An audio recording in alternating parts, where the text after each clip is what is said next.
wakavakirwa imi vanomutenda Mwari. Varova more. Saka ndodaro kuti hazvisina mubvunzo izvozvo. Tiri vanhu vamwe chete. Jerusalema musha. Unofanana nemusha wokwaKatsiru. Unofanana nemusha wokwaMurehwa. Saka misha. Mune vanhu varimo muJerusarema vari kunamata sekunamata kwamuri kudini? Kwamuri kuita. Baba amaikoro rimwe zuva tiri kuChiweshe.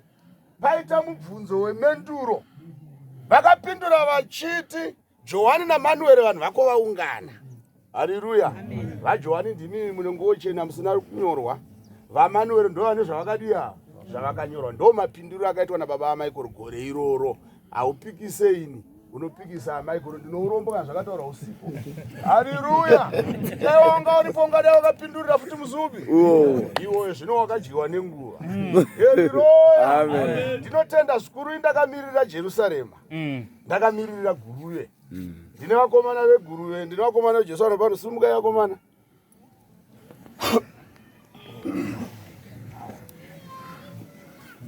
Haleluya. Tiri Amen. Nasingade zvangu kuti wanyatsosumuka asina yangozotaura nezvekuti tiri vashanu. Haleluya. Amen. Haleluya. Ta 6. Haleluya. Amen. Tina baba vedu baba Lawrence. Ndinotenda zvikuru. Rudo rwababa munhu mukuru. Asi vanozvidzora kuti tiswere tichita je navo. Haleluya. Azviitwe nemunhu wese wese izvo. Mumwe munhu akangowana kanhaka mbichana so. Akutoda special treatment. Haachada zvokutaura nevanhu vese vese. Mumwe munhu anoti kana aine kapurazi kadiki-diki. Haleluya. Anotaura achiti handitaure nevanofudza mombe. Handitaure nemakuki. Asi kutozvikanganisa. Kuki paada kutaura newe wada kukuudza kuti upfu hwadi uku. Wapera. Zvino iwe woti handitaure naye zvinoreva kuti musi nguva yauchada kudya sadza iye haana chaanenge abika. Womubvunza kuti sei kuti baba nachida tokuudzai paye kuti upfu hwadi yangu. Wapera. Zvinobata hamutaure neni. Anofudza mombe.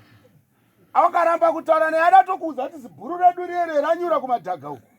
Zvino iwe wakaisa mutemo kuti handitaure nevanhu vese vese. Baba Lawrence vakasiyana nevatungamiriri vakadaro. Amen. Munhu anosvikika. Munhu anotaurika naye. Munhu watinaye pano zuva ranhasi. Varogamo. Amen. Ndotenda zvikuru baba Amosi. Chandiri kutendera baba kucoordinator kwavanoita. Ndokunonzi kutungamirira moyo una baba waka. Ini ndiri kuedza kudzidzira mazuva ako. Ndinodara kuti vanhu vasatenge vaviri vanotaurwa nezvavo. Haleluya. Amen. Haleluya. Vanosacrifice. Kusacrifice kukuru kana vakasabvisa mari varivo yokubatsira parufu asi vakakwanisira kukusoserai vachibatsira vaigona ngotora mari yovesa muhomwe mani mavasi vari kuti ngaishande zvinooneka tose tichizozviona ndo utungamiriri chaiwo chaiwo. Zvakanakire imi vaprofiti mose muri pano chidzidzai mabatira baba Lawrence. Chidzidzai mabatira baba Amosi. Haleluya. Tinorombo zvikuru nehwayana yababa yakatisiya.